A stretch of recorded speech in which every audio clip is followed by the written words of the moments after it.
Selamat datang di channel Saham Cuan, channel yang membahas dunia investasi dan saham dengan cara yang santai, logis, dan mudah dipahami. Sebelum kita mulai, saya ingatkan kembali bahwa video ini sepenuhnya hanya untuk edukasi, bukan ajakan beli atau jual saham. Semua keputusan investasi sepenuhnya ada di tangan Anda. Video ini dibuat pada tanggal 25 Oktober 2025 menggunakan data laporan keuangan kuartal kedua tahun 2025 serta harga penutukan pasar tanggal 24 Oktober 2025. Dan seperti biasa, mohon teliti kembali angka-angka yang ditampilkan karena bisa saja terdapat kekeliruan dalam pengambilan data. Kali ini, kita akan membedah secara mendalam PT Graha Mitra Asia Tbk dengan kode saham RELF, sebuah emiten yang bergerak di sektor real estate dan properti. Video ini atas permintaan @transitervideo1033.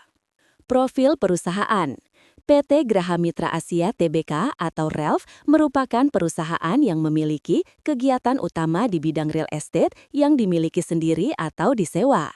Bisnisnya mencakup pembelian, penjualan, persewaan, dan pengoperasian berbagai properti, mulai dari apartemen, bangunan hunian, non-hunian, seperti gudang dan pusat perbelanjaan, hingga pengembangan kawasan.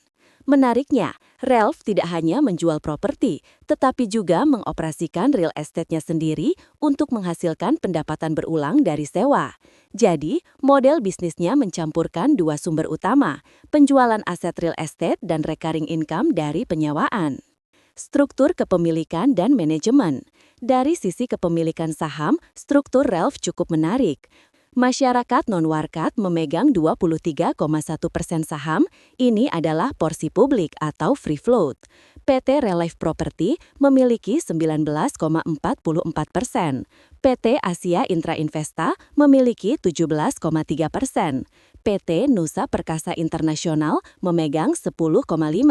PT Relife Realty Indonesia dan PT Patralan Mulia Jaya masing-masing sekitar 9,43%. Selain itu, Direktur Utama, Gova Rozak Nazila, juga tercatat memiliki sekitar 10,77% saham, setara 617 juta lembar. Artinya, sekitar 3/4 saham RELF dikuasai oleh grup internal dan entitas terafiliasi, sementara saham publik hanya sekitar 23%. Hal ini bisa positif karena kontrol manajemen kuat dan visi jangka panjang bisa lebih mudah dijalankan. Namun, di sisi lain, free float rendah juga membuat sahamnya lebih mudah berfluktuasi akibat aktivitas bandar. Neraca dan struktur keuangan.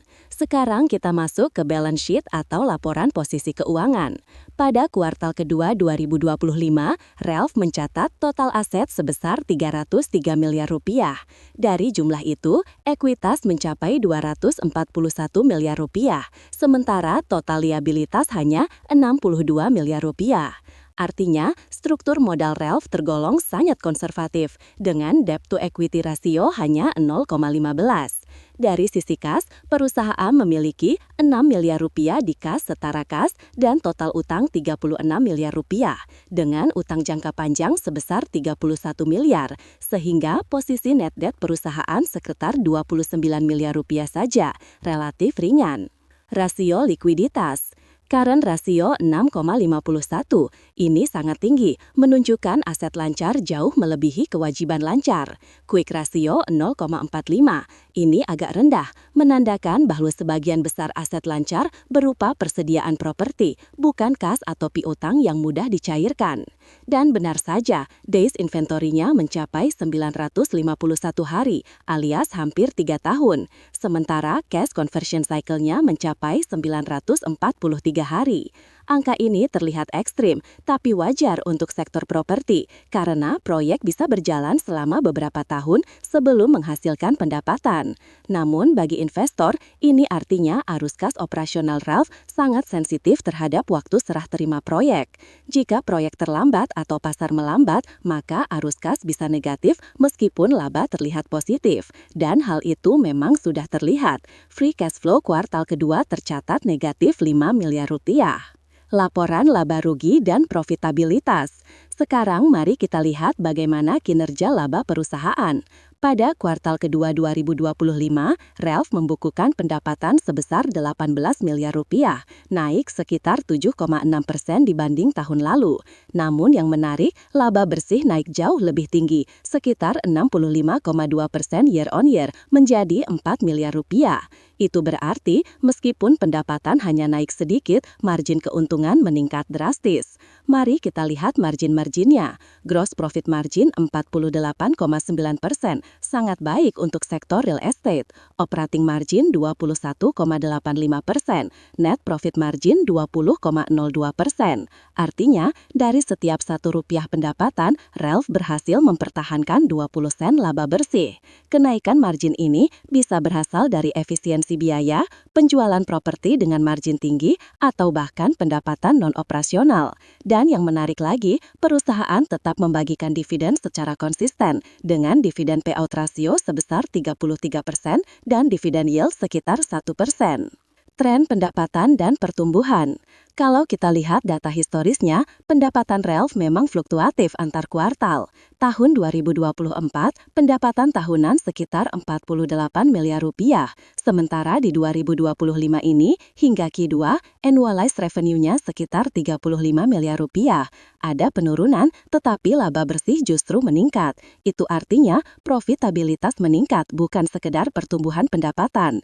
Dalam industri properti, ini hal yang sering terjadi, karena pengakuan pendapatan baru terjadi saat proyek selesai atau unit diserah terimakan. Jadi, satu kuartal bisa tampak sepi dan kuartal berikutnya melonjak tajam. Valuasi saham Ralph. Sekarang kita masuk ke bagian yang paling menarik bagi investor, valuasi. Dengan harga penutupan Rp42 per saham dan EPS annualized 1,23, maka price to earning ratio Ralph adalah sekitar 34 kali. Sebagai perbandingan, median PE IHSG hanya sekitar 8,4 kali. Jadi, Ralph dihargai 4 kali lebih mahal dari rata-rata pasar. Sementara, price to book value PB-nya adalah 1 kali. Artinya, harga pasar setara dengan nilai buku per sahamnya, sekitar Rp42. Secara teori, valuasi seperti ini menggambarkan dua hal. Satu, pasar melihat potensi pertumbuhan laba di masa depan yang cukup besar. Dua, atau harga sudah terbang lebih tinggi dari fundamentalnya karena faktor spekulasi. Kalau kita lihat market cap-nya, 241 miliar dan enterprise value 270 miliar, selisihnya kecil, menandakan struktur modal konservatif dan beban utang yang sangat rendah. Jadi, dari sisi kesehatan keuangan, Ralph aman. Yang perlu dicermati hanyalah apakah harga sahamnya terlalu mahal dibanding kinerja laba saat ini. Solvabilitas dan efisiensi. Rasio solvabilitas Ralph tergolong kuat dan aman. Debt to equity rasio hanya 0,15. Total liabilities to equity 0,26. Altman Z-score sebesar 8, jauh di atas batas aman, menandakan risiko kebangkrutan sangat rendah. Namun ada beberapa catatan penting. Free cash flow negatif, quick ratio rendah 0,45, cash conversion cycle panjang. Ini berarti perusahaan tidak dalam bahaya likuiditas, tetapi arus kasnya tidak stabil dan tergantung penjualan proyek besar. Dari sisi efisiensi, data menunjukkan day sales outstanding hanya 2,24 hari, artinya piutang tertagih sangat cepat, tapi days inventory mencapai 951 hari, alias hampir 3 tahun. Inilah siklus panjang properti. Aktivitas pasar dan bandar. Selanjutnya, kita bahas aktivitas perdagangan sahamnya. Harga saham RLF pada 24 Oktober 2025 ditutup di Rp42 per lembar, turun sekitar 8,7% dari harga tertinggi harian Rp49.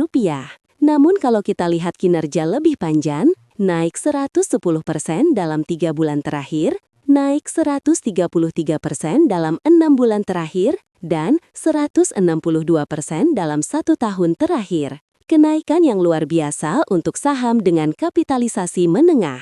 Aktivitas bandar menunjukkan kecenderungan akumulasi dengan lebih banyak pembeli aktif dibanding penjual dalam beberapa minggu terakhir. Artinya, masih ada potensi minat beli besar, tapi juga perlu diwaspadai kemungkinan koreksi teknikal setelah kenaikan cepat.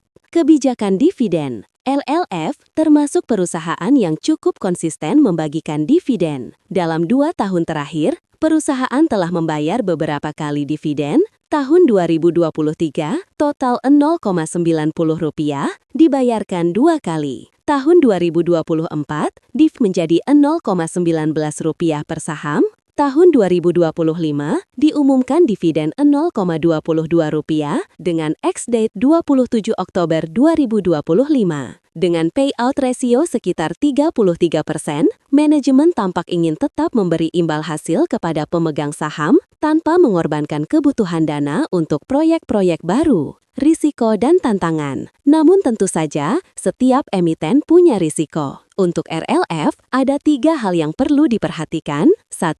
Risiko arus kas. Karena cash flow bergantung pada jadwal penyelesaian proyek dan pembayaran pelanggan. 2. Risiko valuasi. Dengan PE 34 kali, saham ini tergolong mahal. Jika pertumbuhan laba tidak berlanjut, harga bisa terkoreksi. 3. Risiko konsentrasi kepemilikan. Free float rendah membuat pergerakan harga bisa didominasi bandar atau investor besar. Kesimpulan dan strategi investasi. Jadi, apa kesimpulannya? Secara fundamental, RLF tergolong sehat, efisien, dan berisiko rendah secara keuangan. Perusahaan punya margin tinggi, utang rendah, dan profit konsisten. Namun dari sisi valuasi, saham ini sudah premium, dan arus kas masih perlu diperhatikan. Untuk investor jangka pendek, saham ini bisa menarik dari sisi momentum, tapi perlu waspada koreksi. Untuk investor jangka menengah dan panjang, fokuslah pada proyek dan portofolio properti yang sedang dikembangkan. Jika manajemen mampu meningkatkan recurring income dari properti sewa, potensi valuasi bisa naik lagi. Dan bagi investor konservatif, RLF bisa jadi pilihan defensif di sektor properti, tapi sebaiknya menunggu harga mendekati nilai wajarnya. Itulah pembahasan lengkap kita kali ini tentang PT Graha Mitra Asia Tbk RLF. Semoga analisa ini bisa memperkaya wawasan teman-teman investor dan membantu memahami bagaimana membaca laporan keuangan secara menyeluruh.